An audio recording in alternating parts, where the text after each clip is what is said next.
Coolio. All right. Oh, wait, am I playing right away? Want to play a little bit? Oh, sure.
All right, everybody. I would like to welcome you all to Groove Roulette.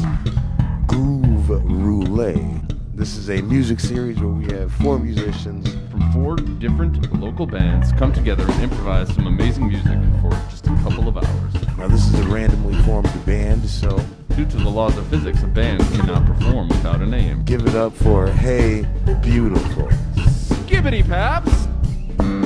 We're just going to get started in just a sec, but before we do, I want you watching at home to show your support in the comments. Listen actively, react, get up and dance. Because you're alone with pants on. So listen to the love, but hook 'em up for the preparation. I know y'all better cut it out. Have mercy. It's your Groove Master, Glenn Whitcomb here, and welcome to the last live stream of the year. Pause for applause. Yeah. Normally, I'd give you the regular intro of this is a music series where 4 musicians from 4 different local bands come together and play some amazing music from the hip for a couple hours. But this month, things changed. The Dane County indoor restrictions have made us unable to do our usual type of show. So tonight, our wonderful sound guy, Noah, and I are going to sit back, have some beers, and take a look back at the work we've done this past year and that you've enjoyed.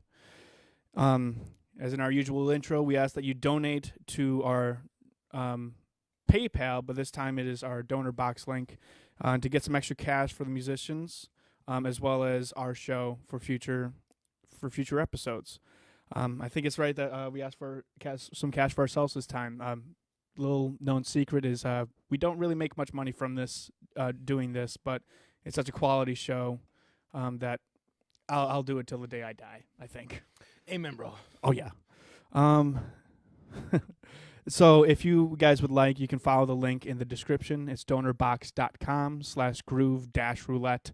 Donorbox spelled DONORBOX.com/GROOVE-ROLETTE.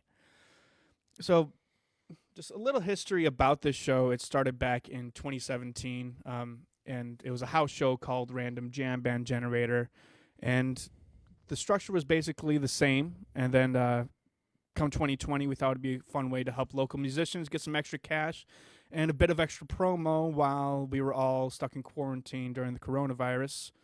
We had our first stream back in May with Jacob Vance and Brendan Jensen on guitar, Austin Bond on bass, Joe Rudder on drums, Maggie Cousin playing flute, bass clarinet, and a synth sax, which was pretty awesome, and then a local rapper and comedian, Dion Green, doing vocals.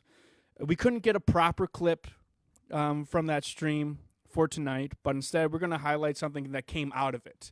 After that stream, Dion Green and Brandon Jensen decided to join together for their own group called the Zodiac Thrillers, and they made a serious and also sweet vibe with their first single, Get On. Then in November, they released their first studio album, Dark Times, High Vibes. And so first we're going to check out their music video for Get On, and stick around afterwards. We're going to have a little chat with them. Noah? Yes, Glenn?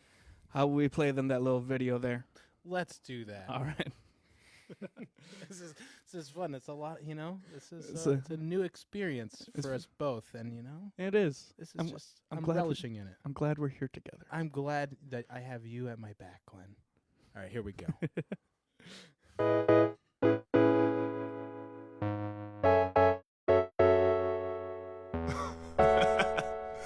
You know the vibrations.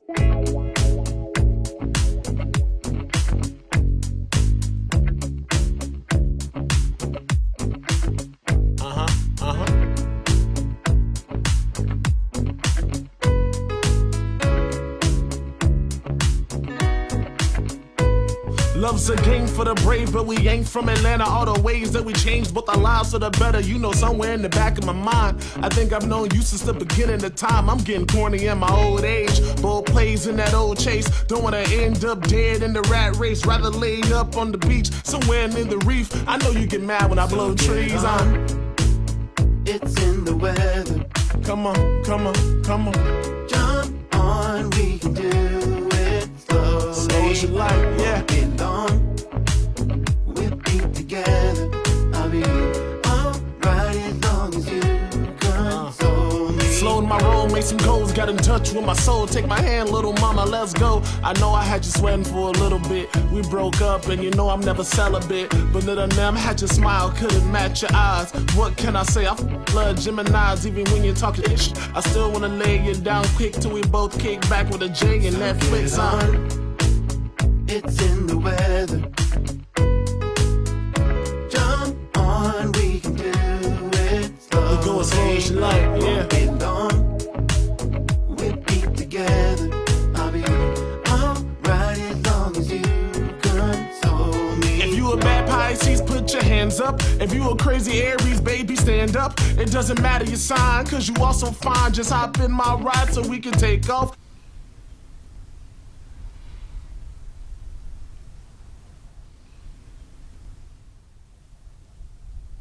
What?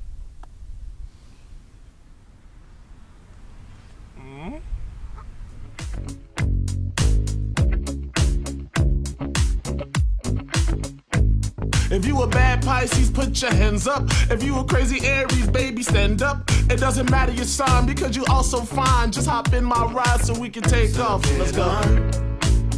It's in the weather. Hop on, baby. Jump on, we can do it slowly. We'll go as slow as you like. Come on. Get on, Uh-huh. we'll be together. Back in my arms. Alright as long as you console me. So get on. It's in the weather. Jump on, we can do it slowly. Won't be long, Uh-huh. we'll be together. Right back in my arms. Back in my arms, Alright yeah. as long as you console me. So get on. Yeah, and get on. Put your hands on, girl. Yeah.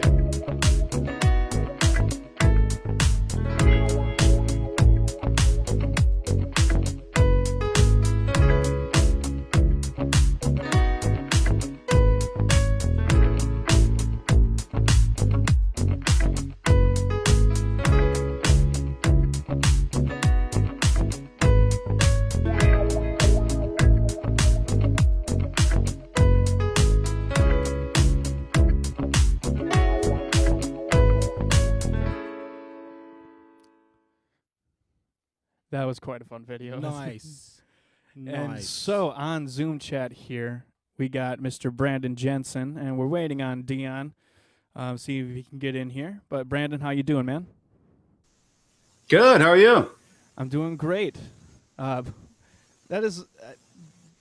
video is one of like highlights of my summer, definitely. Mine too. That's It was one of it's the just- only things that I did this summer. It's so much fun seeing you just like speak to the camera. Just get on. Yeah. Oh, we They, got Dion. Dion's coming in. Oh, is he here? Here comes I think Dion. he's in. We're admitting him. Here we go. Dion, you got your speaker on, your camera on. Your Dion on. There we go. It's spotlight. You got your him. Dion. There we are. There you are. Dude, sorry, my computer's a slow son of a bitch, but I got here, man. It's all good. Thanks for Hey. getting here, man. Heck How you guys? yes. How you doing? Man, I can't complain. I had a good work day. I won a free Bose speaker that's worth $800 during a raffle at work because of my sales today. So I'm over the moon, man. Oh, I holy literally crap. ran off of a sales call just to celebrate. I was so excited, dude. Well, Cheers to awesome. that. Yeah, cheers. don't know if you guys Hey, got beers or likewise. not. My first Hey. beer in a good minute. Well, you got to celebrate. Brandon, you're looking gorgeous. I see your cats. Likewise. Yep, Teddy's over here.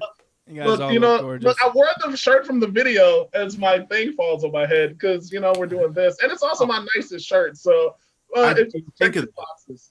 Son of a bitch. We should have texted before to. No, we should. Look, yo, we got to get together this weekend and do that sexy Santa Claus song anyway, man. Like, my car's battery died again. Hold on, guys. Let's get to the future. Future time. Hey, can you hear me? Yes, we can hear we're you. all waiting very expectantly. Yes, that was- for you. That was very suspenseful. But yeah, we got you. Ooh, hold on. All right, so yeah. We got a few questions for you and the viewers. If we could illuminate them on it. How did the idea of Zodiac Thrillers come to be? Like the name and just the overall vibe of the music. Brandon, the name came from him, man. So Brandon, if you we had a couple of names, and I had thought of a few names. Let's start at the beginning. So there was a protest in Madison. What was it, like the first week of June? And Brandon was out there, and I didn't know he was out there, and I just go out there because I'm always at stuff like this because it matters to me. And I ended up writing I think it's the second song on the project called Take It There. Like, I wrote the original version of it that night. It changed a few times, but I had the beat, and I just had to get how I felt about everything at the time off. And I knew Brandon made great music, so I sent him the track.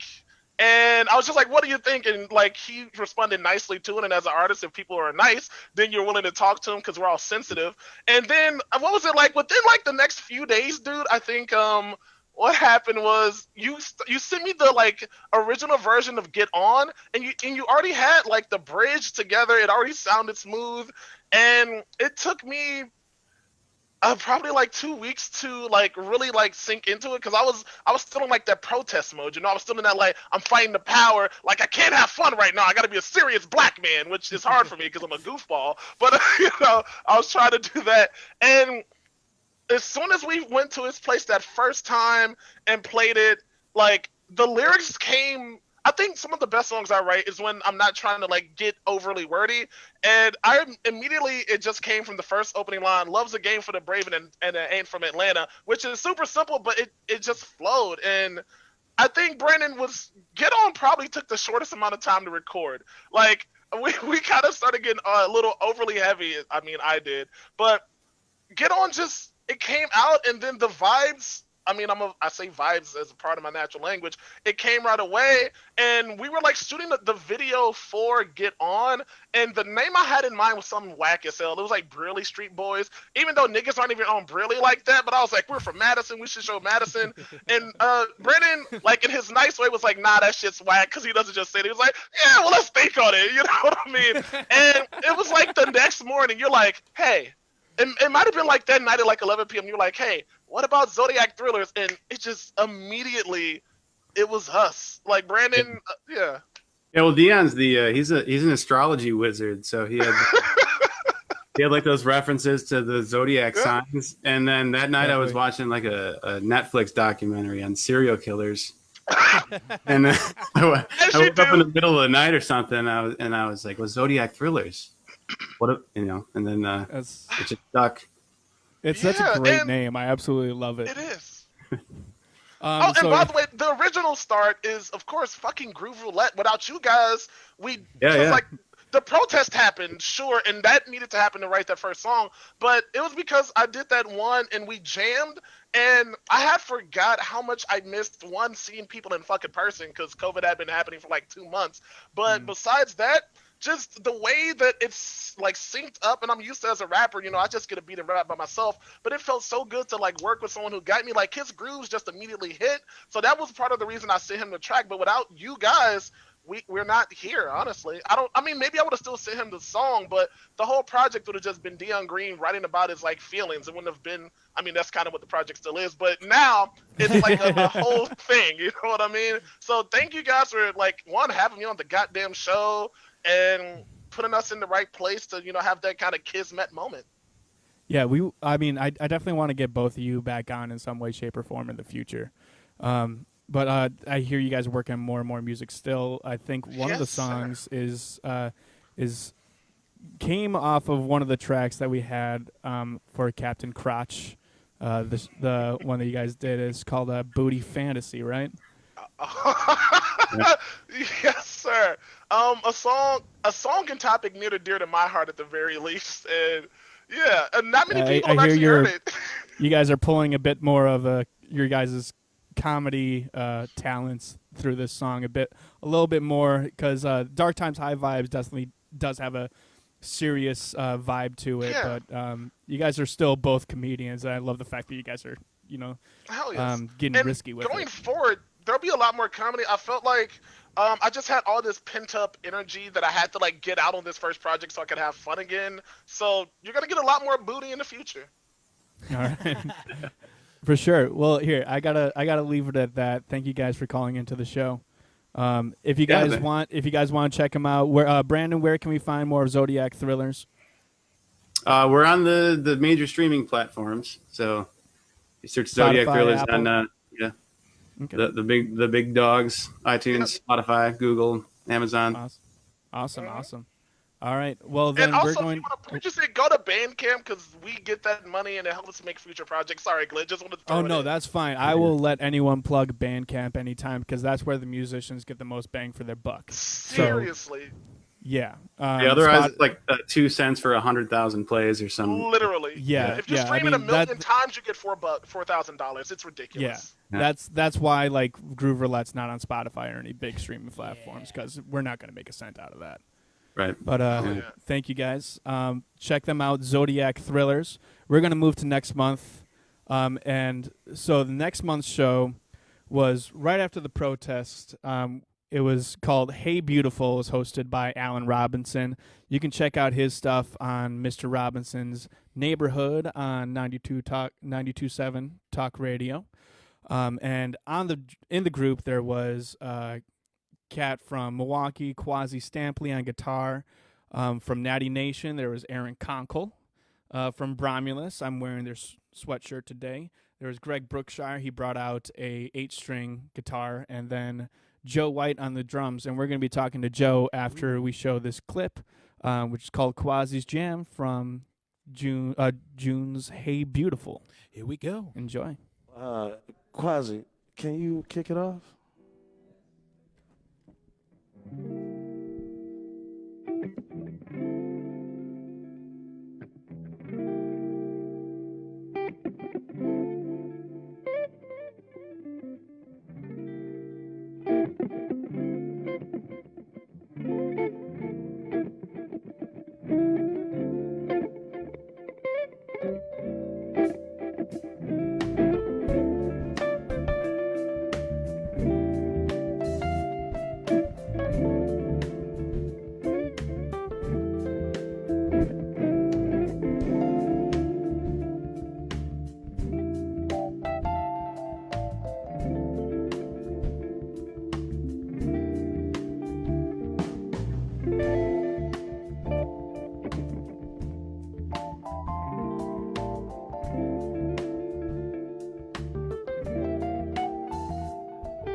Yeah, man, cut it out. Cheese and rice, these cats. So that's how you start the show. Yes. Aaron Conkle, if you're watching, I want your Moog. I want your Prodigy.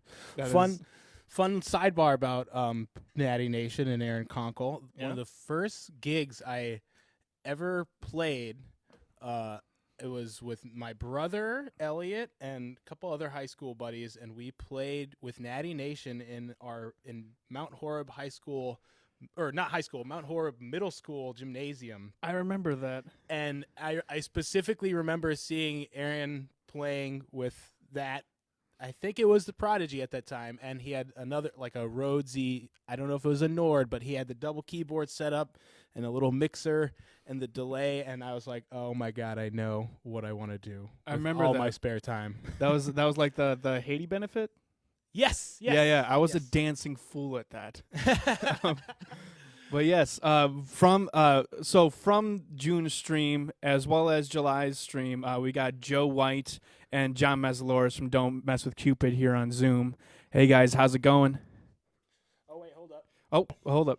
Yeah, now we. All right, now we see you. All right, can we hear you? Hey. Yeah. Hey. Sorry. Hey, we hear you. All right, awesome, man.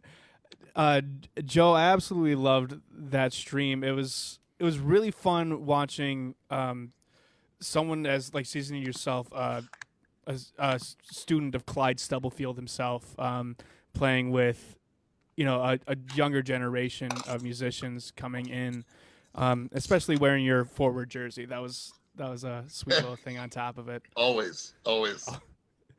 That's you rep that wherever you go, don't you? Yeah, I pretty much do rep that everywhere I go. A lot of the people who are helping organize the team, I'm very good friends with and have been good friends with since the beginning. So, and I really believe that right now, for the times that we're really going through, that it's a good message, and they have a good message and a good energy. Definitely. And then, so Joe, during June and onward, you had a fundraiser going on for an album project with some very talented people. And tell us a bit about that, as well as you're working on a lot right now, aren't you?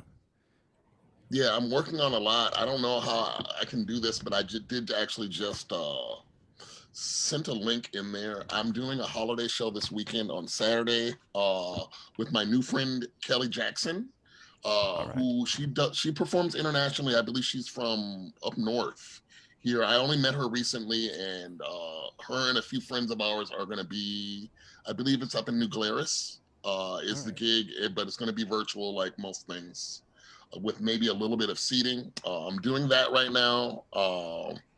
I'm doing, obviously, the album project in which I was doing the fundraiser for. I'm sitting actually in the studio that I'm going to say this, I almost have tears in my eye, because really this is really giving me sort of a new hope for humanity in a time when really I didn't have all this stuff available.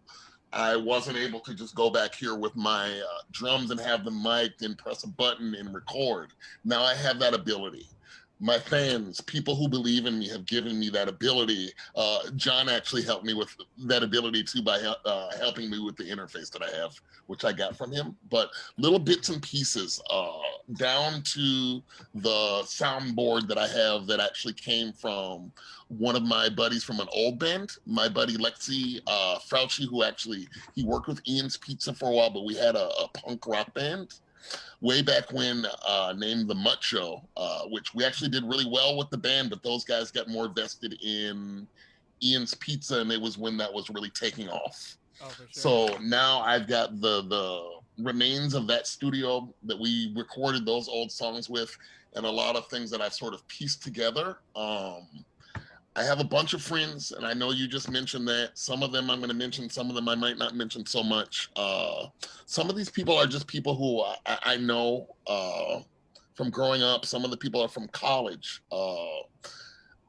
Once this stuff happened, I sort of brought it upon myself to sort of reach out to as many people. I said, if I'm going to do a project, what are the pieces I really need? And going along with sort of the 6 degrees of separation that we all know about, I thought, like, wait a minute, can I find all the little pieces to the puzzle within just the people who I know, and get out sort of a message and get out sort of a more, to me, sort of it's going to be sort of an older sound, but the message for some of the lyrical stuff is going to go back to actually more hip hop and more of that sort of 90s message hip hop, and not some of the stuff that we see today about the cars and they're taking codeine and we know, okay, and that's great, but I think that we have a lot of other social issues besides hanging out and doing this and doing that need to obviously be addressed. We're going through an upheaval, a change in this country right now, and I think that oftentimes a sign of the times is the music that we can create and the music that we can create together. And this, in that vein, like I got and called one of my old buddies, it's Christopher Yarrow, who you know his name from his father, really, from Peter Yarrow, from Peter, Paul, and Mary. Oh, yeah. Yeah, so I'm getting him, and I like the fact that he still performs with his father on the road, and they do a lot of politically active things. But it's guitar and it's singer-songwriter, and I'm going to have all of that in there. I'm going to have little bits and pieces of all that in there. That's really amazing. Oop. Oh, he froze. Uh-oh. Uh-oh. Froze right there. Well, just speaking to that, there's a really nice way that this comes full circle. That like John, you helped him with his audio interface. I'm sorry if you're still talking, Joe. We just can't see you right now. Oh crap, we lost him. Am I back? Oh, we hear you now. Yeah. So, okay, I was going to mention my award-winning friend who eventually, after I'm done doing the little bits and pieces here, my great friend from Oberlin College, which I went to Oberlin Conservatory of Music. But I had a lot of great friends in the college who were very musical, and he played bass back then, but now he's a recording engineer. If you look him up now in Downbeat, he's won for multiple years, multiple Downbeat awards for recording. So what I'm trying to do is get the Ben Rubins and is get the Christopher Yarrows and get all these people who I know, okay, and perform with some people from Chicago. I'm not going to mention yet because I haven't finalized the deal with the people, people here like John Taylor, obviously from Coda, that I'm obviously going to try to forge some sort of tie with and get him involved and get everybody who I know, like John and the people from Don't Mess with Cupid. I have horn sections and things like that. I have rhythm sections already there. I have my good friend Todd Phipps, who I know a lot of other people know from different groups, and he plays with just about half the bands in Madison, sponsored by Hammond, Oregon. But just the people, especially here, like John and Todd and all the people who I play with already, we're keeping those connections. And then with all the other people who I know and have sort of had relations with or played with in some capacity before, I'm sort of bringing them back into the fold. I absolutely love how you're doing that. It's very, there's a certain, it goes parallel with what Groove Roulette is trying to do. Is we're trying to, celebrate the interconnectedness of musicianship that we have here, and trying to make the high quality of content that we're doing, because it always feels like we expect a bigger economy like Hollywood to do something like that, but I think it's more important that it comes locally and it comes grassroots. And I mean, it's even funny, like there's certain ways that it just comes full circle, that like John helped you with your audio interface, and John's our orchestra teacher. He taught Noah audio engineering for the first time in his life, right, Noah? Yeah. And back in the day. There's a huge wealth of talent in this part of the country, and I think that those of us who know, we certainly know. Yeah, we certainly know, but I also feel it's highly underrated in a certain aspect. But going to John real quick, you've been our teacher, but you're still teaching at Mount Horeb Middle and High School, and you've been teaching during the fall, and it's probably, I'm sure it's really difficult teaching in the Zoom format right now, but through these difficulties, is there anything like you can take from it as a teacher that you'd like to use when you go back to teaching in real classrooms at all? Well, it's interesting. I mean, you can ask any teacher. We all felt like first year teachers. I mean, this is my 21st year. I mean, crazy, right? I'm that old. Yeah. And we're all trying to figure out stuff. And you know, for me, I'm pretty darn tech savvy. I mean, you know, I have overkill. Like when I'm teaching orchestra, I have a ribbon bike that makes my violin actually sound decent. You know, I have a really nice camera. You know, I have the tech for it, and so that part is easy for me. And for others, not so much. But I guess it's forcing us to, at least from my perspective, it's kind of forced me to think a little bit more about like what's important, because we have so little time with kids. You know, where we would, like, I think about my guitar class, which we're wrapping up here after the semester. We're usually playing guitar for 5 days a week, like actually playing. Kids are actually engaged in playing. When we're virtual, we have class twice a week, and I think they do practice, but you know, just you know, learning chord shapes and getting the muscle memory is definitely harder. You know, so I'm thinking about how can I I've been thinking about how can I can adapt that class and make it more manageable, because they're also, you know, I talked with kids. I had a little one-on-one a week or two ago, and they are so swamped with all their other classes that, you know, the class that they're having fun in, like, has to kind of like take aside a little bit, get out of the way a little bit. So it's got me really thinking.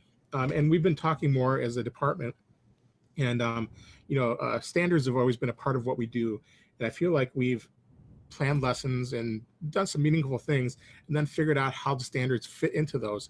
Now we're approaching things by, you know, starting with the standards, you know, performing, creating, responding, and connecting, and letting those kind of guide us towards some activities that kids can do. So I think it's opened up some dialogue with all of us. You know, we started our year with the high school, the music department, my two colleagues and I, and we actually like designed, you know, 3 projects that all of our kids did together. And that's never happened before, because we've always been so busy with our individual stuff. So that kind of collaboration has been really good, but it's hard because, you know, everyone's kind of like, when we're at school, you know, even if we're all at school, we're all in our rooms, and we're just, you know, so focused on what we're doing that there isn't a lot of time to say, hey, how are you doing? What are you doing? You know, so it's hard. I mean, it really is. But I think we're doing okay. And I think we're happy, and the kids are happy that winter break starts next week on Wednesday. I think everyone needs just a little break. Yeah, I think that speaks universally at this point right now. But I do have one more question for the both of you, which is, you know, when I booked you guys on our shows, and I had mentioned it to the other people who were going to be playing with you, the excitement was palpable in their voices when they heard that news, because you guys are both legends in your own right in the local Madison scene, if not Wisconsin scene.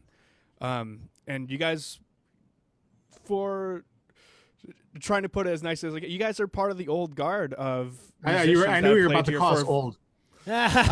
Experienced guard, seasoned. You guys are very seasoned and experienced musicians in the local scene here, and I'm sure through your careers, you guys being at the status you are now, you've played with, you know, the newer blood around town, and I was wondering if you guys have any perspective on those experiences when you guys are so revered, but also meet such young and talented players. We'll go with Joe first. Oh, you can go ahead, John. Okay, yeah, sorry. I'll come at it from like a jazz perspective. You know, I can think back to, I don't know, maybe 10 years ago, there weren't a ton of horn players. You know, 10 maybe a little more years ago. And, you know, there were just a few horn players. And I feel like there was like an explosion in the last 10 years of some really great horn players and really great stuff that happened. And even the last couple of years, you see a lot of great younger musicians doing some really great stuff. I think of, what's that bass player? Is it Sam Olsen maybe? I've seen some of his stuff on Facebook. He maybe went to Lawrence or something. And he sounds great, you know, and he's doing it. And there's just so much good stuff, and you know, and younger guys, and I say younger, but you know, they're not way younger, but you know, Paul Dietrich, and there's a lot of great stuff happening. I mean, at least the jazz scene has definitely changed. I think back to, you know, 15 years. I've been playing jazz in town for like 20 years, back in the days of the concourse and stuff, but I think it's definitely evolving. There's just more. There's more horn players. It's not just a select group of like maybe 10 players that are doing everything. I think there are a lot more people involved in the scene. And then I just can't believe like how, how, not even talking jazz, like how many other people are out there that sometimes you've never even heard of. I met a guitar player whose son is one of my students in my guitar class, and Paul Schluter, I don't know if anyone knows him, and there's another one of my students has a dad who plays guitar, and suddenly like there's this whole community of musicians out there that I mean, I suppose I knew they existed, but I didn't really know they were so close. So I don't know. I just, every once in a while, I just realized how big our scene is. Sometimes it's, when you're at the Mama Awards and you see everyone there. This is I think we're in a good time. I think there's some great things happening. It's too bad that, the brakes have been put on things for now, but hopefully this is a chance to kind of regroup and retool. And like, I'm trying to do my best to find some time to practice and just be a better bass player. So when we get out of this, I'm ready to go. Oh yeah. Joe, do you have anything to say? Yeah, so as a lot of people already know, and I'm going to just sort of touch ever so gently on what John just said, sort of, because a lot of people also know me, and one of the things that I've done in the last couple of years is to book some of these people who John just mentioned as sort of like a booking agent for younger, especially in sort of sometimes experimental Madison jazz. I was doing that at Madison's on King Street. Oh, yeah. At the lower bar there. And that lasted for a good long time. We garnered very good support, not only from the jazz community here, but from, I'm going to say this, the university also. So from the top level down, I felt the support really. And all those people were there either playing, supporting each other. And John is very right in that a lot of horn players, a lot of young new groups, a lot of horn players, a few drummers in there that I tried to help those people out, because those people usually will recognize me. Okay, and the people who will recognize me a lot of times, or if for some reason I recognize them or see something in some of their playing, those are the people who I sort of try to give opportunity to. And this is something and I'm gonna really touch on this, because we need to touch on this. People need to hear this part. There's a lot of things going up right now. There's like a Center for Black Excellence right now. There's a lot of different things going up. Okay, I think that there will be a lot of opportunities coming out of this. One of the sort of think tank things that was like my foundation thing, okay, was the question. This one question is, what does a musician need? Okay. The one thing a jazz musician or any musician needs is a place and like a space. I guess that's two things, but it's like a place and a space where you feel comfortable, okay, doing what you do. And that's one of the reasons why I set up the lower bar along with the owner of Madison's there, was because, number one, to have an owner of anywhere around here willing to, for something like jazz, to go out and sometimes throwing out money from their pocket, okay, because that's not always something that you might get immediate support for. It's something that I had to, even for that, it built. Okay, and people are used to going to one place, or people used to go, and maybe there might be only one place. And the one place that we used to have was the Cardinal. Here, the Cardinal was kind of and I'm going to say this, the new breed group with Nick Moran and those guys who started decades ago doing that group. It's like the longest surviving jazz jam session in the city. Okay, and I'm going to give credit where credit is due. I have not been over really to the new session that they had over at the North Street Cabaret, but that's something that I would support, because what it does is it brings that place and that space that people need, okay? And if we don't do that, and it, just like you were saying, you can't always depend on other people to do that, okay? Some of these things are things that we need to come together and sort of brainstorm on, or sort of wedge ourselves or fit ourselves into, or position ourselves in. And I'm glad to see things like Groove Roulette, and that's exactly what you guys and all of us are sort of trying to do, is to sort of, in especially a time like this, give, even if it's a virtual place and a virtual space, some sort of more, I guess, substance to what we're doing. I know a lot of people who are very depressed right now, and some people are taking it like John is taking it, and like I seem to be taking it, but some people are doing the opposite, and that it's hard to see that with some of the greater musicians that I know, and I've had conversations with them, with people who haven't picked up their horn or haven't picked up their drums or haven't picked up their bass in months. Okay, Definitely. so I really think moving forward that providing what you're providing and thinking about that on our level as musicians too is something that we really need to do, and something that we really need to keep on doing and continuing. Okay, because I'm seeing things open up, but we need to sort of keep along that vein as far as our existence as musicians in Madison, because you know what? Otherwise, musicians can move somewhere else where they have a place and they have a space. What is the thing that keeps people here? That is the question that we really need to ask. And I'm going to say this, something like Groove Roulette is something that keeps people here. It's something that can root people in, and something like the lower bar at Madison's that I was trying to establish, something like Cafe Coda. Those are the types of things that we need, because we need musicians, frankly, to stay here so we can build on something. We don't need everyone not having a place in space and trying to find it, so therefore they move on. Okay, and that happens more often than not a lot of times. And I think clearly in the last like 10 years, you know, the scene has changed. I mean, there's a lot more opportunity for the, I would say, less experienced, younger, newer players to find. You know, I can think back to years ago. It was like Concourse, the Magnus, but there was really nowhere for. I don't want to use the word amateur because I don't like that word, but for, you know, the established players were playing all the gigs. Yeah, and I got lucky when I moved into town. Jeff Eccles was my teacher, and he left town, and like I picked up his work, and it was like. And bless his soul, he was one of the great influences in my life, and it was a really sad loss when we lost him last year. Sure. So, yeah, certainly rest in peace to that guy. He's one of my first better memories of a better Madison musician. The guys like him, Clyde Stubblefield, and all the sort of old guard like that who we all know and respect. Dr. Haven, definitely. Yeah, I remember playing here. You know, I live in Fitchburg now. There was a cigar bar. I don't think it's there anymore. I think it's like Mod Pizza now. And I know that guy. I remember that guy, the owner of the place. But with Clyde and Bob Corbett and oh man, Major Hamberlin. Yeah, we should talk about this. But we got to keep on moving because we got to show the next song from next month's show, which John was in, which actually became kind of our theme song for Groove Roulette from July's Skibbity Pabst. We're going to debut what is called The Mez.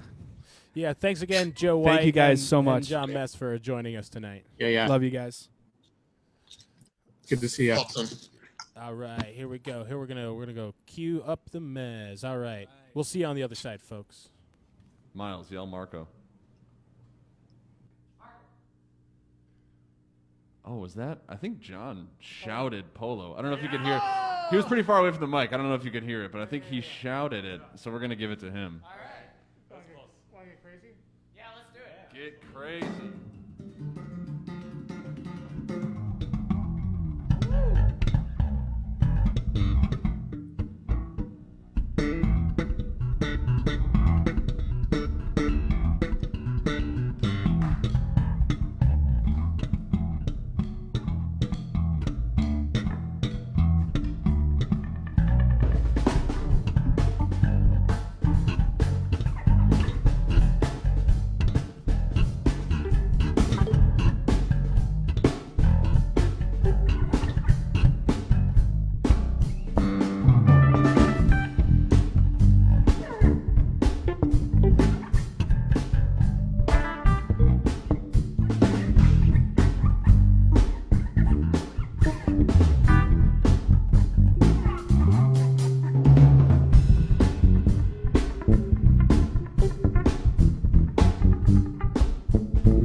Ooh, boy.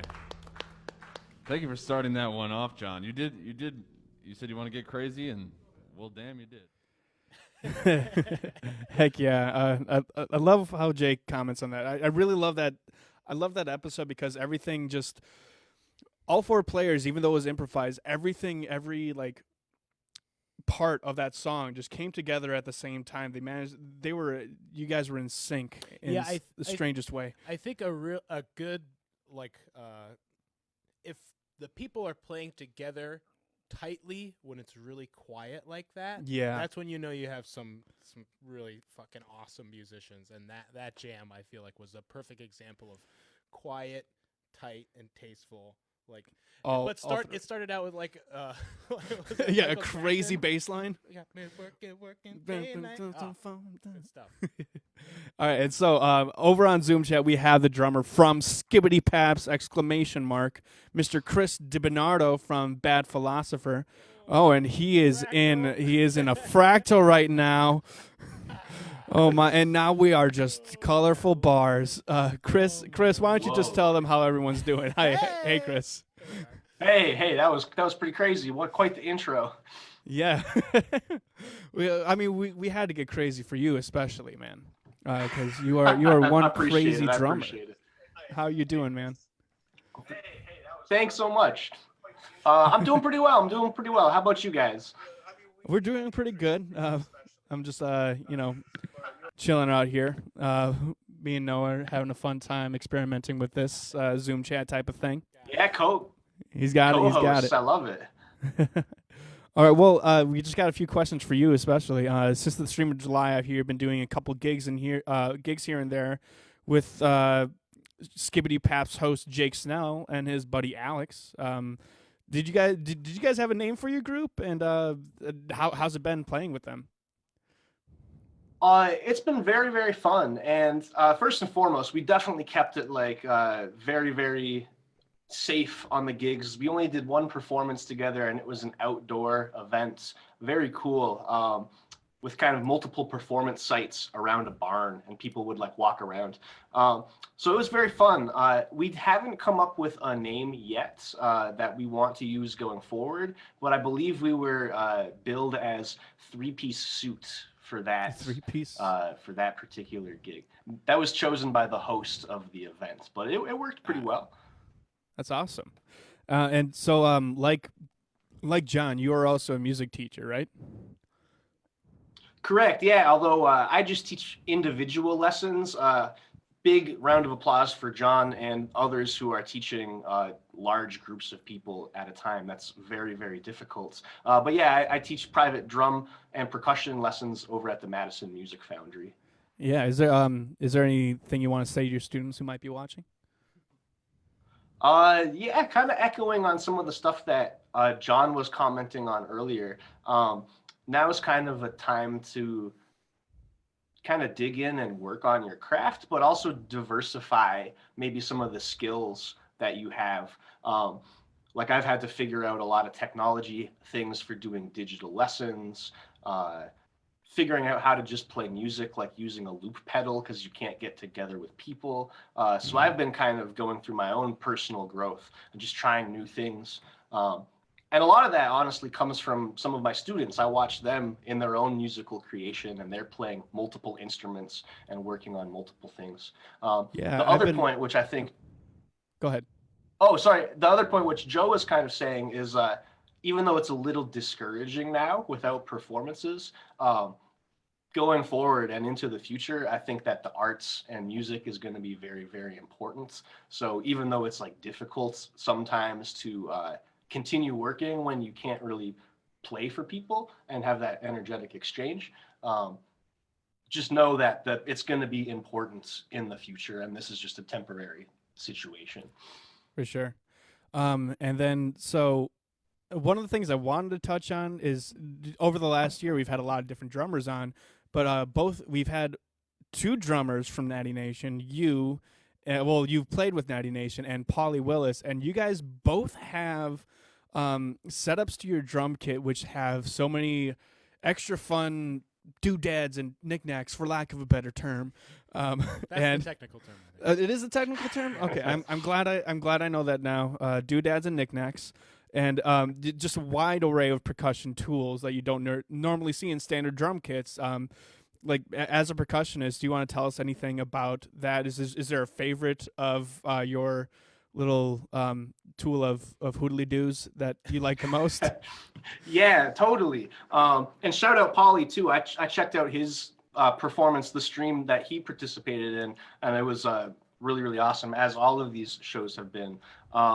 Appreciate one of my favorites that I picked up, I'll grab it real quick, is it used to be just a normal gong. And this custom metal worker out of New Jersey, Rich Cahill, did some like welding, put a spring on the back. So it's just got a really unique set of tones. One of the things I love about being a percussionist, not just a drummer, is like I have an excuse to buy a kalimba to try to figure out how to play a kalimba. So one of my favorites for sure. I don't know the technical term. We've been calling it a sprong because of the spring on the back and the gong on the front. I like it. I like it quite a bit. Do you got a drumstick you can hit that with so we can get a little sample of what it sounds like? Yeah.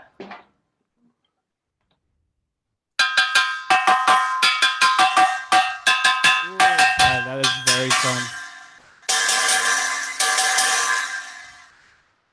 Oh, that is super fun. Yummy. I like that a lot. All right. Well, that's mostly what I gotta say for you. Is there anything that you want to plug yourself? Anything that Bad Philosopher is up to, or any other gigs you got coming up? Any virtual stuff? Yeah, no virtual gigs for the time being, but very excited. Bad Philosopher, we've been working on our debut album for quite some time. We recorded it last summer, and one of the benefits of this break, this quarantine, it actually gave us all the time to actually listen to what we recorded, and Jason, the keyboard player, did a lot of editing, and now it's in the mixing process. So we're pretty close to having something we're happy with. So that'll be coming probably sometime in the spring, I would imagine. Awesome. Well, I'm excited to see that to listen to that album. If you guys don't know, check Bad Philosopher out on Facebook. Is there anywhere else we can find you guys? We're on Instagram at Bad Philosopher Music. Awesome. All right, Chris, thank you for coming on. You have a great night. Thanks for having me. You guys have a great night too. Thanks. Bye, Chris. All right. And so next up, I wanted to touch on where we've been doing these live streams, which is over at Boss Meadery. We've been so thankful to be able to do this show during this really tough year, and the fact that Colleen Boss has been so giving and letting us do this has been so great. And so we have Colleen also here on Zoom with us. Colleen, how you doing? I'm doing all right. You're doing all right? That's good. Yeah, I'm hanging in there. Yeah, I mean, this wouldn't have happened without you. I mean, for anybody who's listening and doesn't know that, I mean, get with it. But yeah, this wouldn't have happened all summer long with these crazy circumstances. You know, making it happen in a safe and responsible way. You know. Yeah, and I just like hanging out with you guys. It's a good excuse. It's a great excuse. Well, we love hanging out with you. We I don't think if I ever come into the Boss Meadery and you're working there, I make sure to just like sit around and talk with you because you're just so much fun to talk to as well. Well, I love you guys, and I love what you're doing for the Madison music scene. I think a lot of people have made some great points tonight about, I mean, it's an interesting thing. We have such a rich music scene, and yet sometimes it's like you kind of get into your own little groove. You're with your own people, and it's really cool to have something that brings together different bands and shines a spotlight on all these different things going on, sort of different groups of people doing their thing. We really appreciate it. And if you want to help fund our show at all, you can always come to our donor box, donorbox.com/groove-roulette. Just a quick little plug there. But Colleen, I've touted this in other streams, but it's worth saying that Boss Meadery had won 2020's Mama Award for the best small venue in Madison. Blam, blam, blam. And again, we're thankful to have venues like yours in Madison. But from what you've told me, you've had to close down for the winter. Is that right? Still? That's right. I mean, we were really fortunate that we were able to have a patio space that was also a good live music space during late summer and fall. And we had some really wonderful shows there. And I felt great about how distanced everybody was, how respectful everybody was, how joyous all the audience members were to see live music, how happy the musicians were. It was a wonderful thing to be able to do while the weather was still good. But yeah, now that things are quieter, we've shut down the patio, and we're kind of constrained right now to just doing bottle sales at the mead hall. Yes. But that's been going well, and Jason and I are here 4 days a week, and we're happy to sell you bottles of mead. Heck yeah. Well, I mean, one of my favorite things to do when we did Groove Roulette over at the Meadery is while we were setting up, Noah and I would split a bottle of mead and enjoy it ourselves during the time. And so in case people don't feel safe leaving their homes at all, where can we get more mead? We want more mead, and the mead is needed. Where can we get it, Colleen? Let me help you out with that. I have a couple of suggestions for you. We are doing online sales, and within a 7-mile radius of downtown Madison, I will personally put your bottles of mead that you order on my website into my car and deliver them to your doorstep. So you can order bottles. That is amazing. That is an amazing businesswoman right there, Colleen Boss. So you can order bottles online, and you can also, if you want to see Jason and me and our smiling faces, we have wonderful distanced, careful sales that we do here at the Mead Hall. And then if you want to go next level, we have created some mead tasting experiences. You can learn about the history of mead, and then I will walk you through a mead tasting. You get a little YouTube video to learn about what's going on. Or if you want to do a mead and chocolate pairing, we have that experience as well. So check out our website. If you listen to mead or stop by it. That's exactly what I was going to ask. So check out the website. What's the website's name? Bossmeadery.com. Bossmeadery.com. Colleen, thank you so much. You are one of the most beautiful faces of Madison, and everything that you do really reflects on how amazing you are. So thank you guys. Thank you so much. Thank you. Thank you. Have a great night. Yep, you too. All right. And so I did want to talk about a little bit before we get to our next clip about the hosts that we had from this past year. Because aside from musicians, we've had a bunch of local comedians come on as guest hosts for each show. And against my better instincts, I decided to invite all the comedians at once to say hi. Let's see, who do we got on that are... We got Bennett. Everybody activate your videos. Turn your videos Yes, on. videos on. Do we have Jackson here yet? Let's see here. We got Frank. Frank's coming on. All right. Oh, I see Kayla and Casey down there as well. Well, Frank wasn't a host, but he can join in with us. All right, Frank, you're also on. I guess you're a host now. All right. We got Casey and Kayla. Casey, Kayla. Let's see. Casey, Kayla. Casey, Kayla. There we go. I see audio. Oh. All right. We are having technical difficulties and also What very up? comedic difficulties. Hey, what's up, Bennett? You are in Piano Land? Hey, we're here. We're waiting for the host to let us in on our video thing. Hi, Bennett. We're in. Hey, what up, guys? What up, Casey? All right, Noah's and trying to Kayla? figure this out. I'm going to see if I can text everyone else. Your video. I don't see your video. Yeah, do you guys have your video up? What up? Oh, here we go. See ya. There we go. Oh, what's up? Hey. Oh, what's up, you guys? Oh, are you guys hiding? Are you guys going to do a puppet show? This is what I'm talking about. I don't have any puppets. Yes. But I have Who's on first? He has a drill. Well, Frank, technically you weren't supposed to be on quite yet, but you're just on now. I know. Oh, we got Tim I think I'm gonna Lopez as retire well. briefly. We got so many hosts. All right, we'll see you later, Frank. All right, we'll see you soon. Tim, hi, how's it going? Oh, this is just chaos, and it was exactly what I was expecting. Just. Do you know what I wanted? I wanted a girlfriend. All right. Me too. Yeah. What's we're everybody lonely over grooving here. on? We're grooving on you, Bennett. Look at you. Do you want to sing us a song right now while we're waiting for everyone else? I'd prefer not to, but okay. Do it, Bennett. Did you want to do? You look like you're ready to do some stand up. I don't know if you want to do a Zoom open mic right now. I don't. National anthem. National anthem. I'm gonna do the Canadian national anthem. Oh hell yeah! Oh Canada, my home and native land. Do Canadians put their hands over their hearts? Patriot love. That's all I really know. That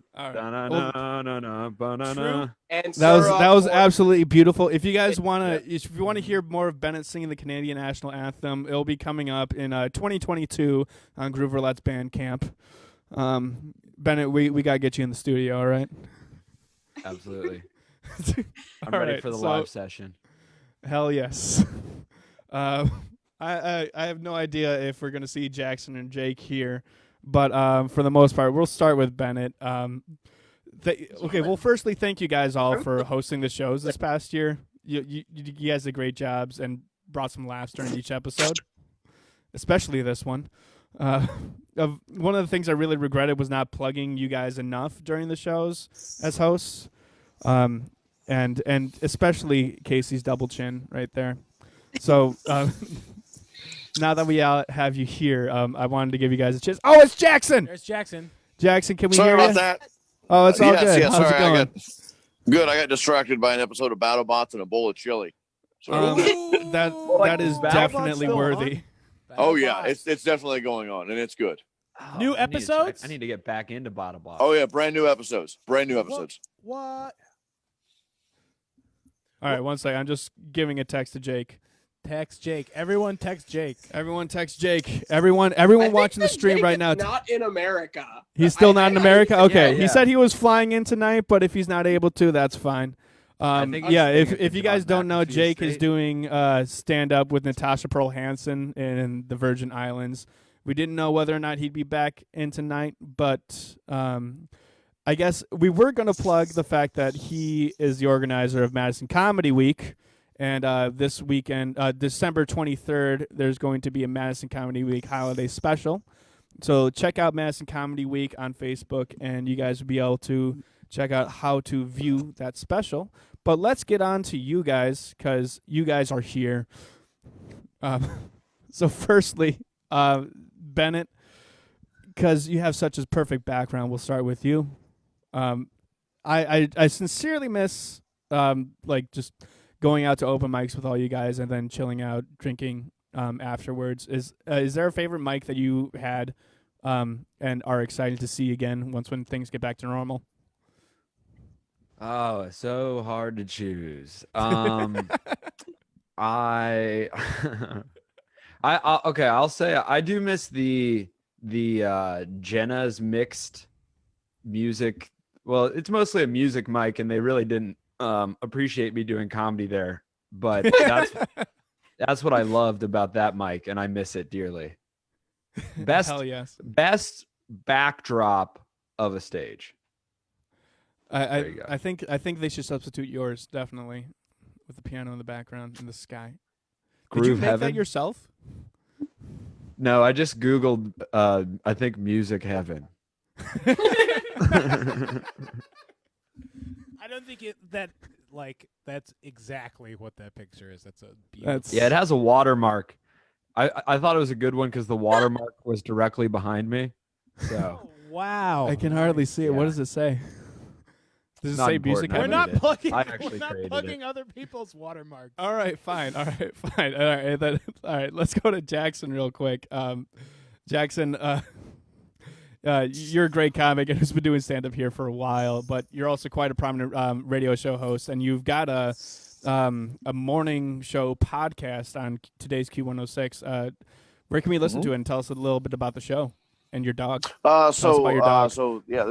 decided he's just gonna walk up and this is Herkimer. He's gonna give me kisses while we talk about the podcast. So it's a podcast we do like when we kick off our show right away in the morning at 5:30 a.m. And we call it Social Morning because we do it also live on Facebook with some folks we call the live feeders, and the people that just watch our Facebook live feed. And they've kind of become good, actually friends of ours, and just big members of our audience. And then we just we record the podcast live. From there, just kind of talk about whatever's going on and like some issues that we don't really get into on the show because our show's a bit more family friendly on the radio. So I can get a bit more animated, and we can talk a bit more freely, a bit more opinion based on sometimes on the podcast too. But nothing too much, just lighthearted, and you can get it wherever you get podcasts, just all over the podcast world. People that own podcasts, they have it. Just ask them; they all got it. Yeah. I listened to you on Spotify earlier today. It's a fun time. Yeah, it's fun. I heard the frequency. It's fun listen. You heard it? Yeah, we played that for my. I couldn't hear. So now. In the studio, I have really nice headphones. So at one point, I turned my headphones all the way up, and I'm in a very expensive studio. Hi, okay, yep, he's exciting. But I could then eventually hear it. But other than that, I couldn't. I played it for my teenager when I got home, and she could hear the sounds. So science, man. I could hear it. Science. So I guess I'm a teenager still, right? Does that mean? Yeah, young at heart. That's what it is. I have I can ignore all my responsibilities. I hope so. Okay. I would. Perfect. Yeah. Yeah. There's no reason not to. I will not then. Yeah. Oh God. Ignore that boot. Take it off. I will sprint. Yes. I will go sprint. I will sprint into the snow. Make some snowing. Get on a trampoline. Yes, I want a trampoline. That's what I want for Christmas. Everyone a trampoline. All right, and then we're gonna move to Casey and Kayla real quick here, because you guys been maintaining my sanity, ironically, through you guys' nihilistic art over this past year, and I'm pretty sure both Jackson, me, and Bennett, we all have art of yours from Doomsday LLC.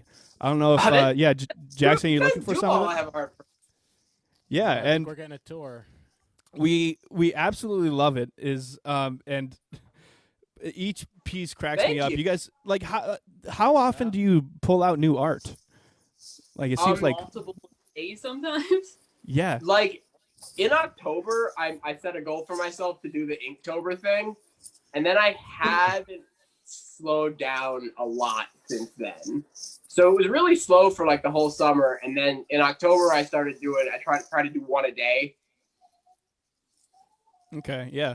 It's I mean like the hot dogs one that Jackson just put up. I remember literally your caption to it was like, not all of them can be winners or something like that. But like Oh no, that was the caption. Hold on. That was the caption that I had for this ghost that I have on my shirt. Yeah, it's just, I mean, but the thing is like every single one just still manages to pierce through this like weird membrane of my hilarity. I don't know. You? I don't know how best to describe it, but thank you guys so much for coming on to the calling into the show. Thank you guys so much for hosting the show over the past year. Thank you for having me host. Yeah, I literally threw you guys into it with as much information as I could, which was still not a lot, and you guys managed to make it incredibly entertaining through you guys' banter. So thank you all so much. You guys deserve every good thing you have coming to you. So we deserve nothing. I got something coming to me? Is that what I'm understanding? You also deserve all the bad things coming. Yes, we're gonna send Bennett a new background. That's the one I can accept. You deserve it all. You deserve it all. All right, I love you guys. I love you guys. We're gonna move on to Jackson's live stream, the Bare Chest Necessities, and we got a little ditty from them coming up. What was this song called? It was called Ukulele Gateway. Ukulele Gateway. All right. I bet that's going to make a lot more sense real soon. But let's go ahead and get another groove going. Who would like to start this one? You're shaking your head no. I think that means yes. You want to start this one? I think that's like stepping forward, correct?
right. Heck yeah, another good groove right there. All right. Another great groove, I'd Yeah, say. one of the things I really loved about that stream is like, I can't remember if like, I mean, it was different for every song, but every jam, they managed to get a hook in, and they were just like nice, short and sweet, and they managed to stick to the hook through the whole thing.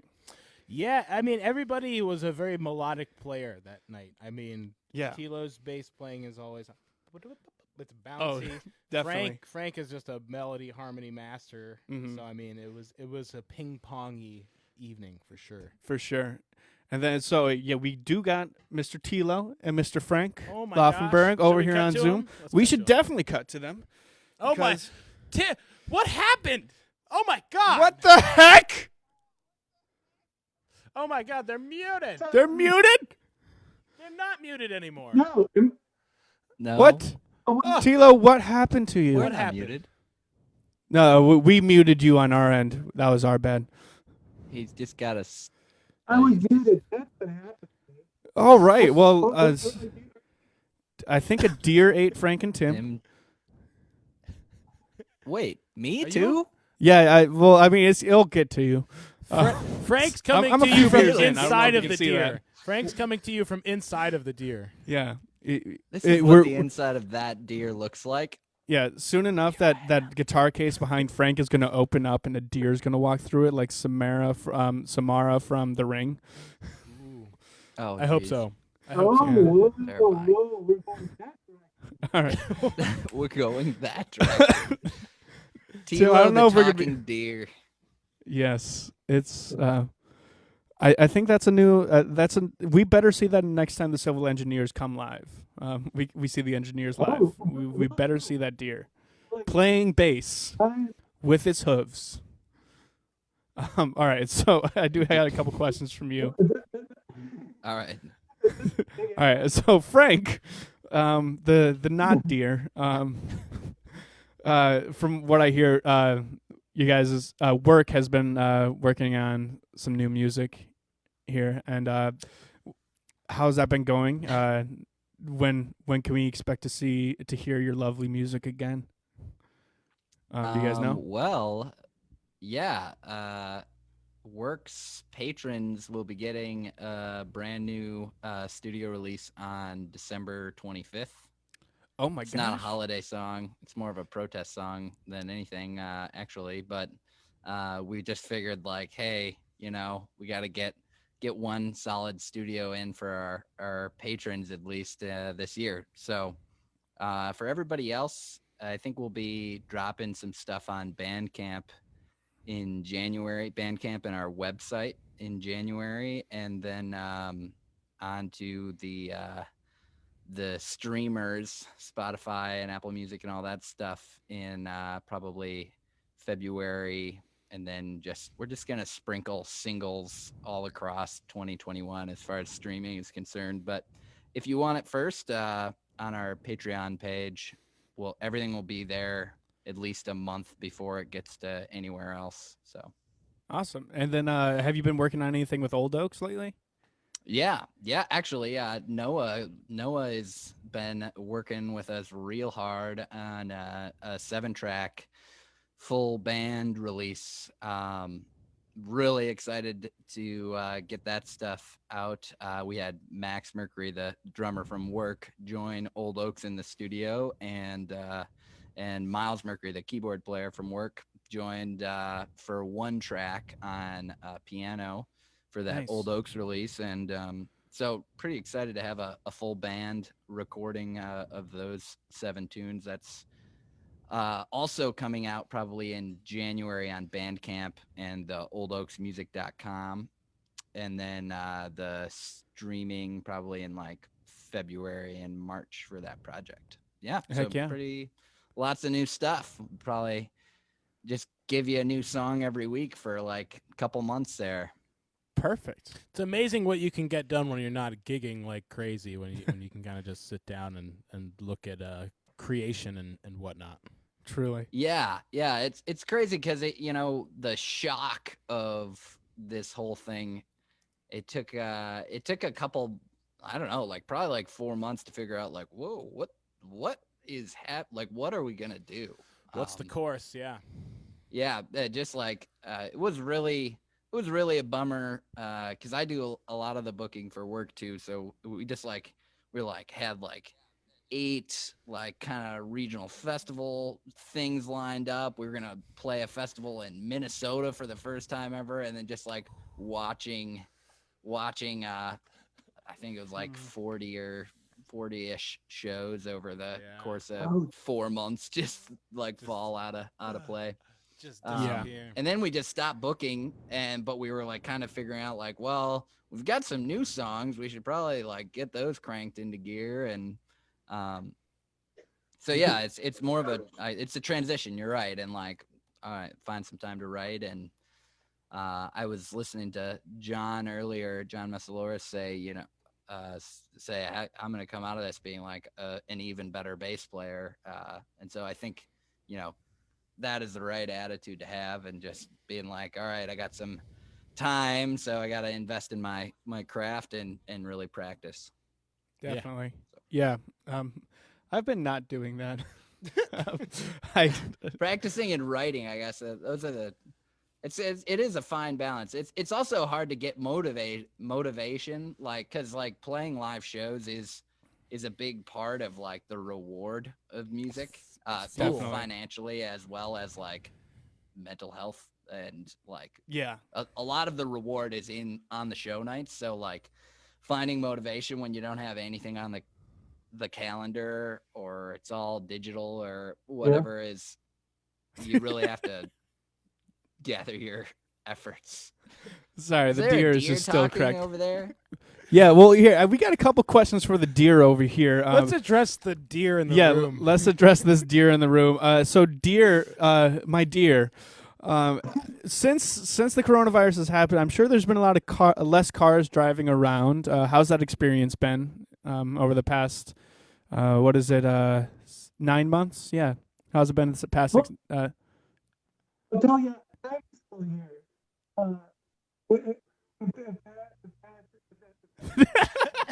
Can't hear we you. can't hear you at all, dear. We dear. can't hear you. Oh no! Oh wait! Oh my God! Oh my God! It's Timothy Tilo. It's Tilo. Tilo. What? Whoa!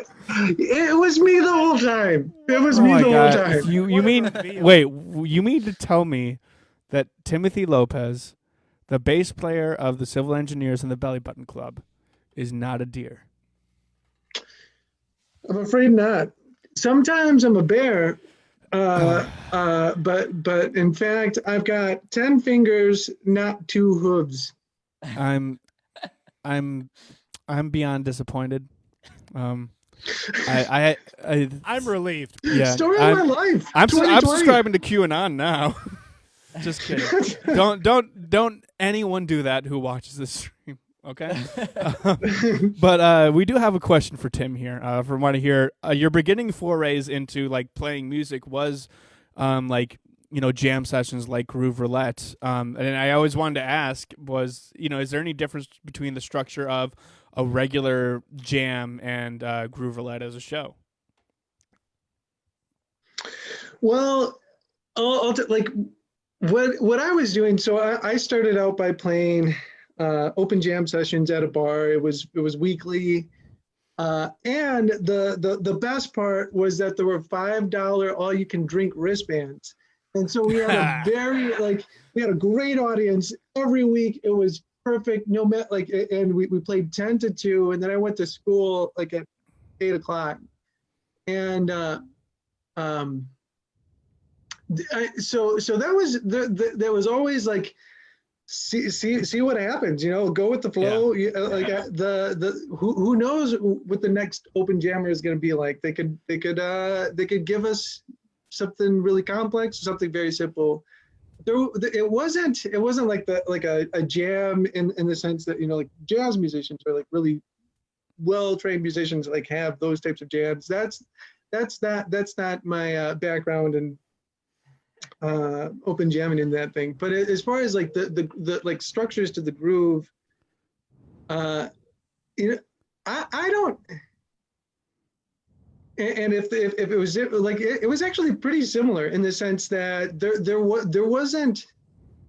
were like no expectations. Like when we started playing, it was just sort of follow the leader. That's what I like to do when I'm playing bass, especially in those types of situations. Is as much trying to find who's doing what and trying to take something somewhere, and just sit back. Like I think with the when we were playing, I tried to do a lot more repetitive stuff and lock in with the drums rather than try to take like leaps forward or lead or do anything like that. Sure. Did I answer your question? I'm a rambler. I think you did. I mean, it's at least I know that you're not a deer, but you did answer the general question I had as well. But yeah, thank you guys. Bare Chest Necessities was such a fun show, and especially with you two guys, who I both just really adore as friends, in general. And I did want to ask you, Tim, real quick. I haven't heard much from the Civil Engineers or the Belly Button Club this past year. I was wondering if there's any updates on that part. Well, so civil engineers, we're kind of in quarantine mode, and so we're so we did record an album last year, and we were thinking about like how are we going to release that, because we really wanted to do a live release party like Frank was talking about. Like the big reward is when you're doing your live stuff, and so we had an album and we were ready to go, and we were like ready to plan it. We were going to do it in May, and that so we're trying to figure out, like, we don't necessarily want to go the digital route because we don't want to miss that opportunity to be able to put together a live show or for a release party or something like that. Right. So keep you in suspense. There are 1, 2, 3, 4, 5 songs that have been recorded, and you've probably heard before if you heard us, but they are going to be recorded and released somewhere digitally and in some sort of physical fashion sometime in the future. We got someone on the comments here. Elan Blanc, I think it is, saying in all camps, we want the album. They want the album, Tim. So. Okay, all right. They want the album. What are you gonna do about it? Well, we'll let you talk to them in the comments. We're not going to mediate for you on this. But thank you guys so much for coming on to the show. I miss you guys. I will see you guys. Yeah, thanks for putting this all on, and I appreciate you at least. 100%. We appreciate you guys. But we're going to move on to the next show, which was in October, called ZZ Topographical Map. And this one, I got really experimental with the editing process. I added an audio spectrum to the music video. So this one's going to be a little bit trippy. So get ready for ZZ Topographical Maps, Tinder for Musicians.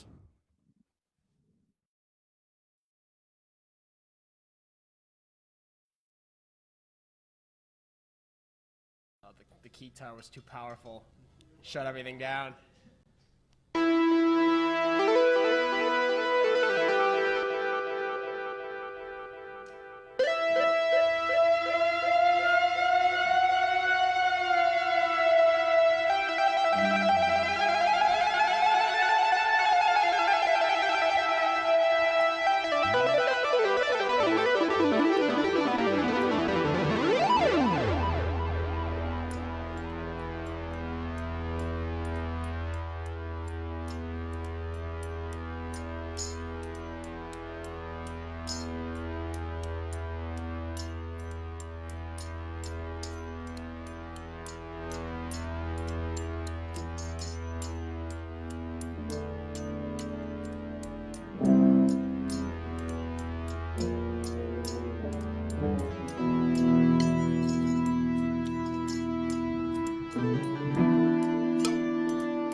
was super cool.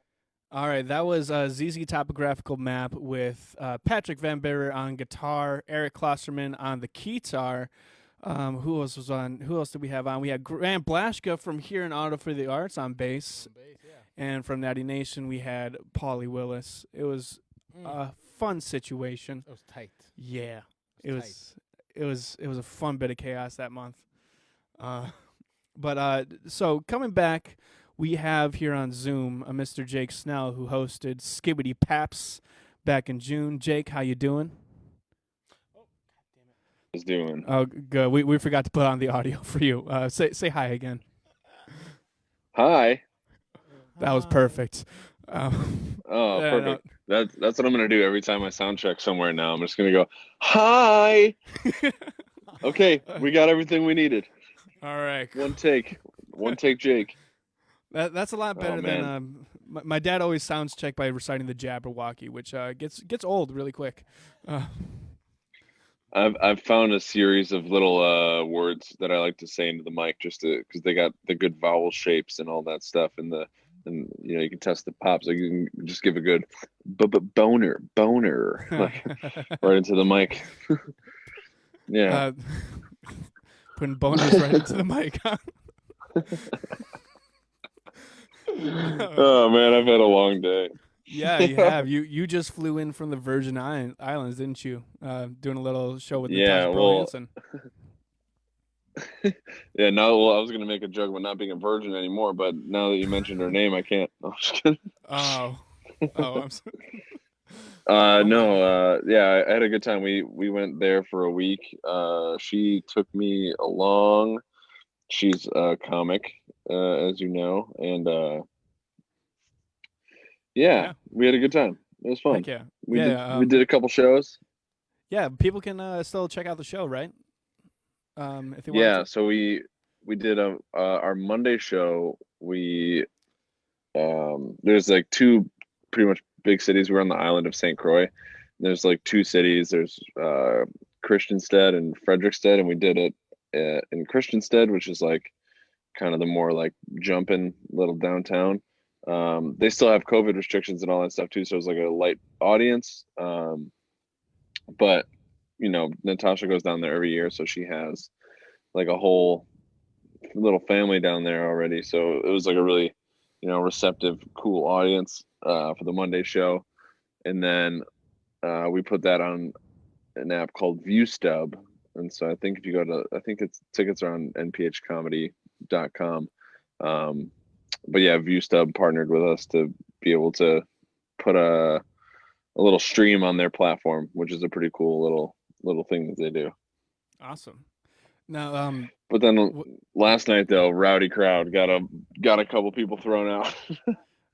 Great way to end the trip. That's I mean, that's something that everyone loves seeing at a comedy show, but doesn't exactly look forward to. If you know what I mean. Oh yeah, well, yeah. It's like one of those things. Steve Hofstetter makes bank on that.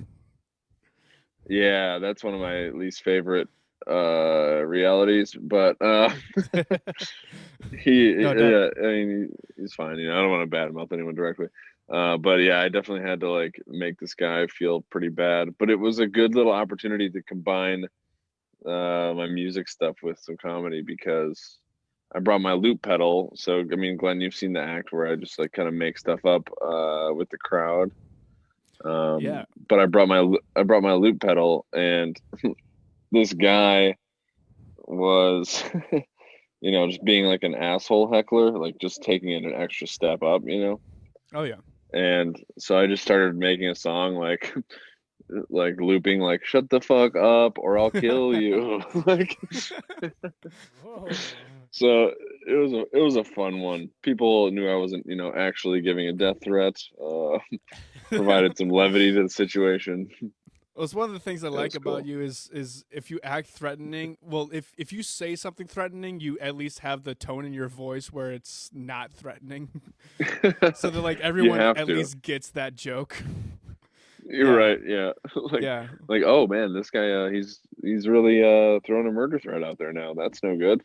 Yeah. And I feel like if you say you're going to kill somebody once, it's something to worry about. But if you just loop it and you keep saying you're going to kill somebody over and over and over again, it kind of loses some of the impact. Yeah. See, Yeah. that's what. If That's I was what a lot gonna of really kill somebody, I wouldn't say it once, let alone 100 times. yeah, in front of witnesses, especially. Yeah, on camera. Yeah, a lot of investigators could learn that from like diss tracks on between rappers. Yeah, right. It's like, oh, they said it Just like well- more than once. He's not a suspect anymore. yeah. But oh, that's funny.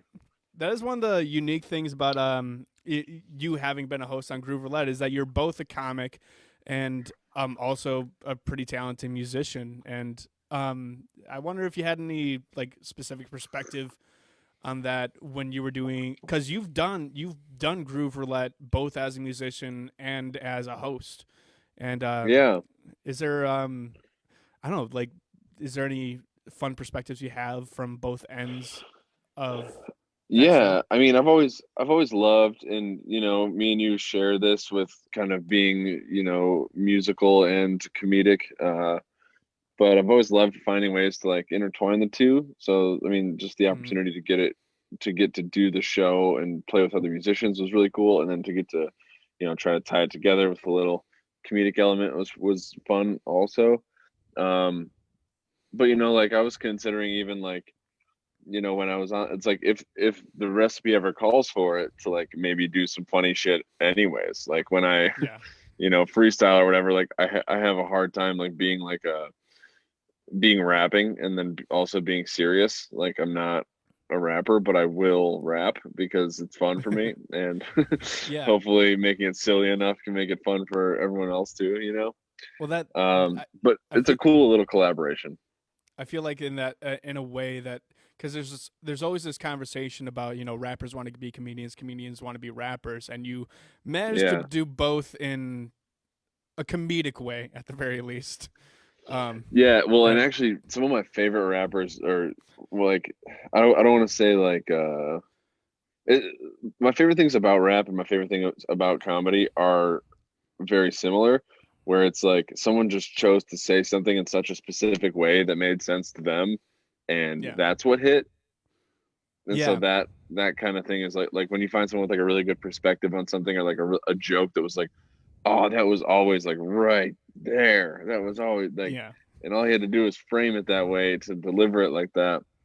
And the rap can be the same way. Like you just kind of like, you find, someone just says some ridiculous sounding shit that makes sense, and it's just like, damn, that's like the line I always quote is like a Dom Kennedy line, where he says, he's like, damn, you look good.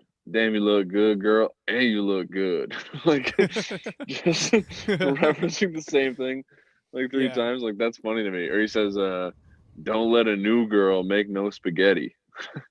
Like it's a proverb or something. Like it's like I always get that catching on to perspective watching Joe Machi stand-up comedy. Oh, dude, yeah, he's hilarious. Yeah, like he has such a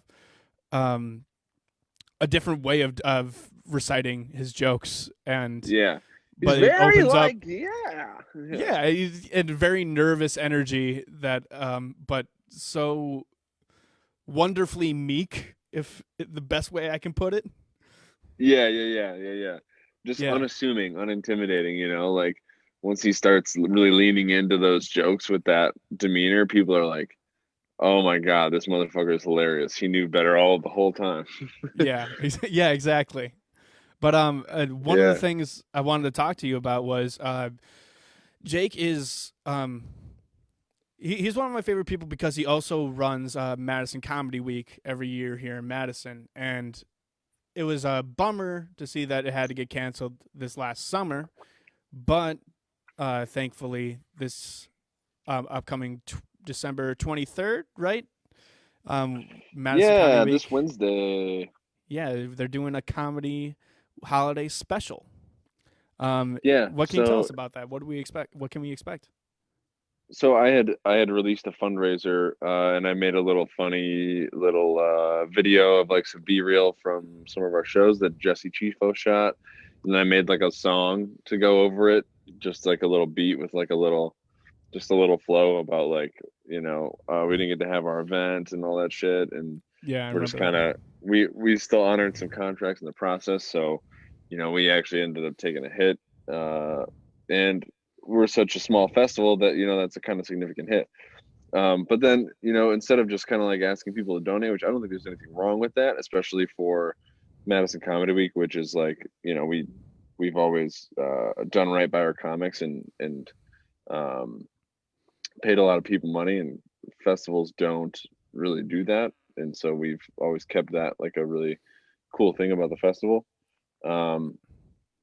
But instead of just like having a fundraiser out there, I thought like we should try to get comics from the scene together to like just make little 2, 3, 4 minute sketches that are holiday themed. Gives everyone a chance to like get creative again, do something comedic again, do something collaborative again, and then I'll tie it together into like a whole production where we can I'll do like an opening monologue and just kind of make it like a whole thing, and everyone can have their theme, and I can like give them a nice little intro into their thing, and just kind of make it fun, Heck yeah. Yeah, People I miss mean, working with each other, and that was what the festival's all about, that kind of stuff. Like we have these brand new concept shows every year. I mean, as you know, Yeah. and when those ones go off without a hitch, that's like the funnest time. Like when we do the comedy awards, we kind of make fun of the mamas, no offense mamas, but we No, do no, the it was macas. great. I We love it. do Yeah, the the macas. mock awards ceremony where everyone we give each other like youth baseball trophies and shit, No, one and of my we'll favorite have things. jokes like old disclosure and Oh yeah, I remember 2019's or like most overdone joke, or like most tired joke was Mike John Jack's Mike scream. yeah. It was he won the award for least tolerable bit. Yes, that's right. Yeah. Thankfully, my xylophone bit wasn't in the running with that at the time, but Yeah, well, and it's funny because I actually like that bit. It was just one that you'd hear all the time, Oh yeah. Like if you were in a comic in the scene, like you would just know for like the next 90 seconds, it's just gonna be, oh, like, Yeah. yeah. But And so that shit was really funny. I've wanted John But Jack yeah, to come on as a those host. theme shows. But yeah, He'd be great at that. Yeah, John Jack would be a great host. I think we definitely got to get him on at some point. He really likes music too. Yeah, but before we get on to the last video of the night, Jake, where can we find the Madison Comedy Week holiday special? Where can we buy it? So if you go to madisoncomedyweek.net and you make any level of donation to Madison Comedy Week, it can be I think the minimum is like 50 cents, but it can be literally anything. They'll ask you for your email as well, and then on December 23rd we're emailing all of those people a private YouTube link, pretty much. So that's kind of how you do it. Awesome, Jake. So it gets you access to that. Jake, your talent, coupled with your humility, is inspiring. Thank you so much for hosting Groove Roulette this past year, and thank you for coming on Sir, tonight. I love your show, and I want you to know that you're doing a really fucking bang up job with the show, and it's really cool, and it's personally something that I admire and look forward to when it comes out. And I was able to meet Chris through that, who I'm now working in a little trio with too. Oh, yeah, that's and right. you're doing a really cool thing for the scene, and I appreciate you, buddy. Thank and you, man. Noah, you Appreciate as well, with you guys putting together something that is really done well, sets a nice precedent for the type of production value and stuff we can expect. Really, Yes. really glad you guys are doing this. So thank you again. Heck yeah. Glad to be making the space for all this lovely humanity to happen. Yes, sir. All right, right. boys. Well, you guys have a good night. See you on the other side, my friend. All right, so we got Bye-bye. one more video from last month's stream, which was entitled Spice Child, It featured Mr. Matt Williams from Steez and the Big Woo. Yes. Alex Klosterman from Conundrum out in Milwaukee. Kyle Wiege from Red Rose and Dub Foundation. And Frankie Ferrillo from The Central and Birdseye. And this one turned out into amazing little tribute to the late, great Alex Trebek. Noah, why don't you take it away? Show them what they got. I'm going to send it back over. Matt, you're going to kick this one off if you're cool with that. I think we can do that. Hell yes. Okay, we're going to send it back over to Matt. Thank you, guys.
Trebek. We love you.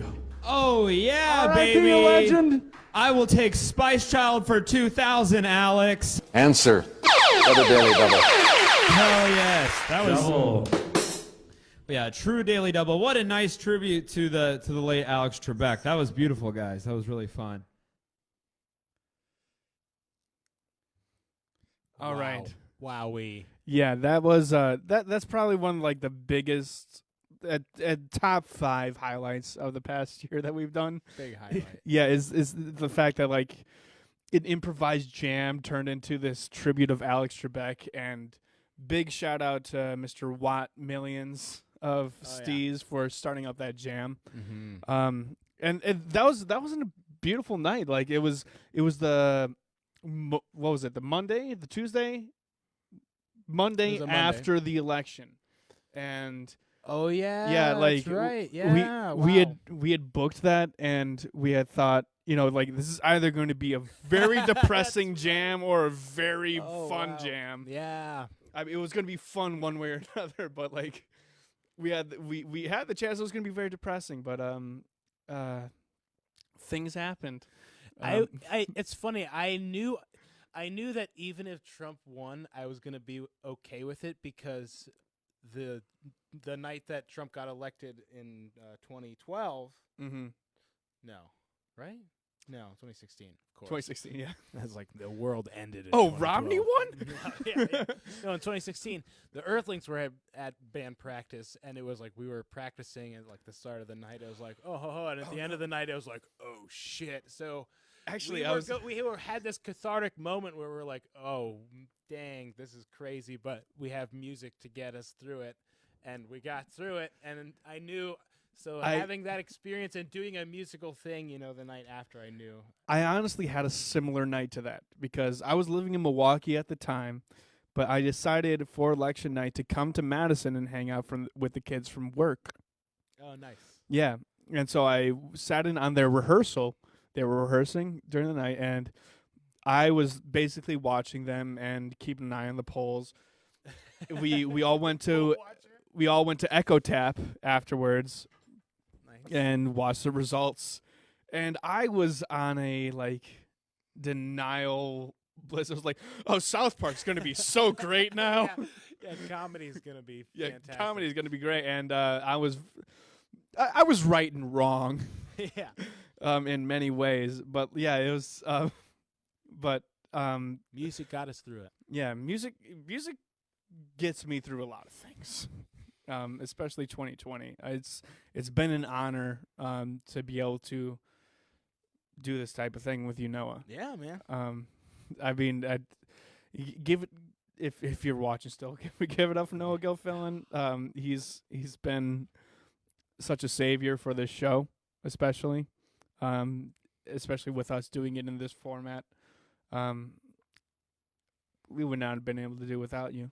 Well, you know, like hearing all these beautiful musicians talk and play and everything tonight, I mean, it's just it's a reflecting moment for me as to why I do it, you know, hearing Joe talk about making spaces and places for this kind of stuff to happen.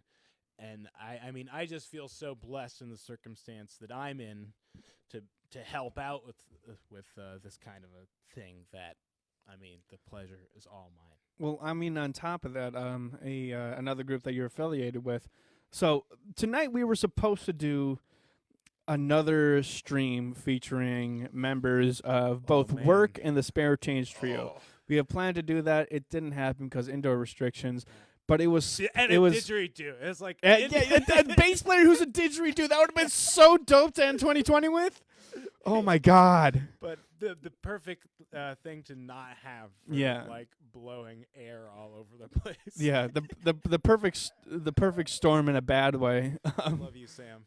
Yeah, we do love you, We're Sam. waiting for you. We are. We will have you guys back soon.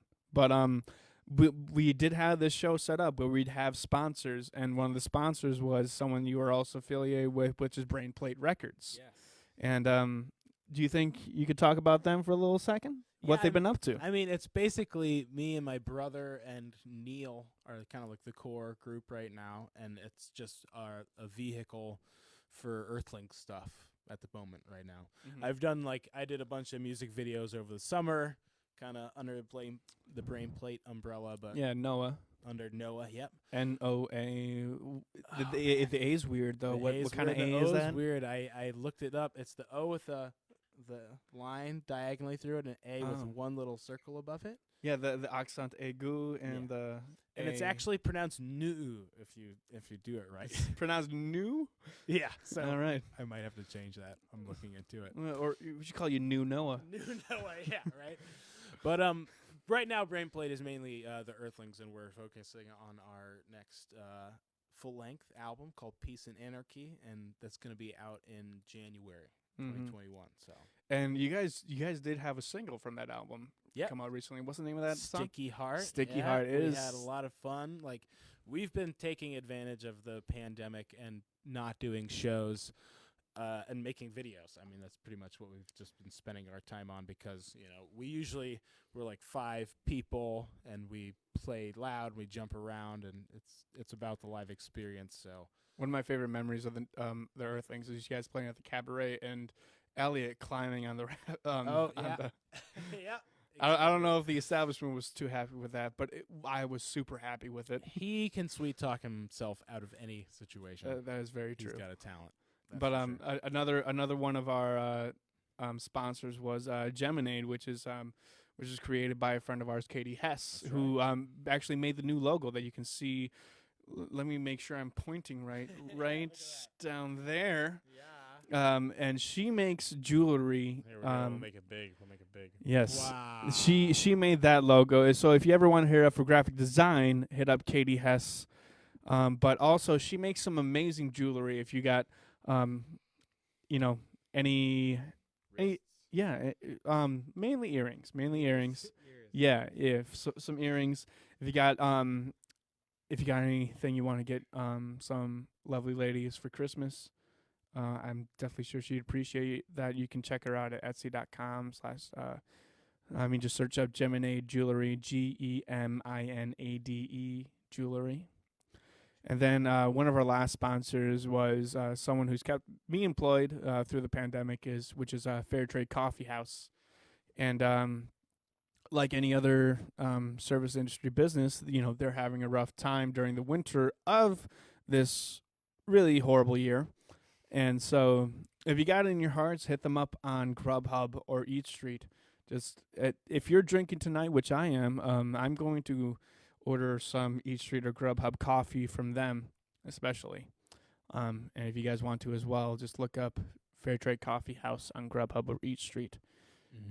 Yes. And then one last plug is that we are here live at Audio for the Arts. That's Noah? Is there anything going on with Audio for the Arts right now? What's coming up? Right now, what's coming up? One cool thing to tune into that we spent a lot of time working on, and I spent a lot of personal time working on, was the Christmas show for the Madison Symphony Orchestra.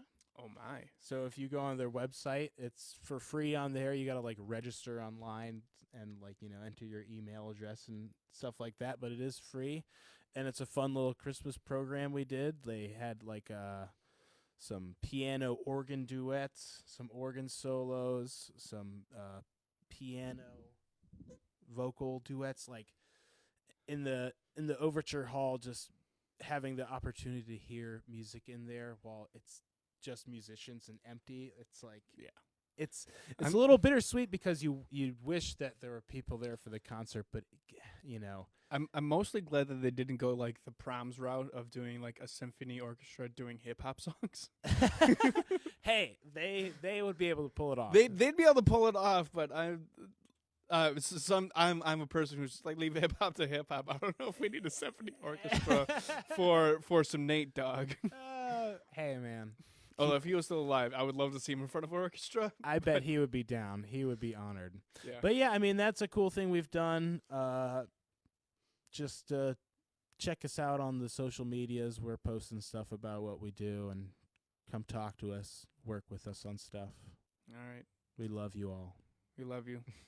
And with that, we cannot do a Groove Roulette without an improvised jam. That's right. So we're going to roll these 2-minute credits, and me and Noah Noah's got this this pile of florbidoons, as I'll call it, florbidoons. Yep. And I've got a little acoustic guitar behind me here. We're going to improvise a little jam. I hope you guys enjoy. Have a wonderful night. If you guys feel up to donating to our show, donorbox.org/groove-roulette. Thank you guys so much. Bye-bye now. See you 2021.